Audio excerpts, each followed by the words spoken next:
పరశురాముడు అంబ దగ్గరకు వెళ్ళి, తల్లి, నీకు న్యాయం చేయలేకపోయాను, ధర్మం భీష్ముడి వైపే ఉంది, అందుకే నన్ను ఓడించి జయించాడు అని చెప్పేసి అక్కడి నుంచి వెళ్ళిపోతాడు.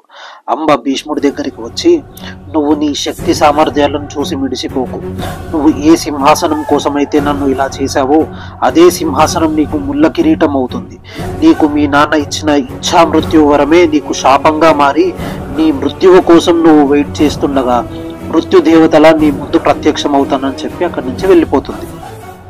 అలా వెళ్తుండగా అంబ దేవతల సేన అయిన కార్తికేయుడి దగ్గరకు వెళ్తుంది. అప్పుడు ఆయన ఒక లోటస్ దండని అంబకి ఇస్తాడు.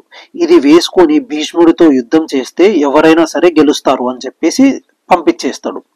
అంబ ఆ దండని తీసుకొని చాలా రాజ్యాలు తిరిగి అందరి రాజుల్ని అడుగుతూ వెళ్తుంది, కానీ ఏ ఒక్క రాజు కూడా ఒప్పుకోడు.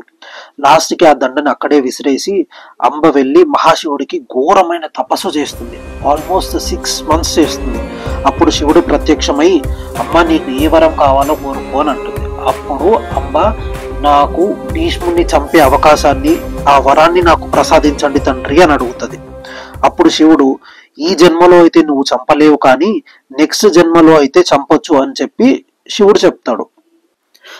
అలా శివుడి మాటలు విన్న అంబ భీష్ముడి మీద ఉన్న కోపంతో అక్కడికక్కడే తన ప్రాణాన్ని వదిలేస్తుంది. అయ్యో, అంబ చనిపోతుందా? ఎలా చనిపోతుంది? అగ్ని ప్రవేశం చేసి చనిపోతుంది.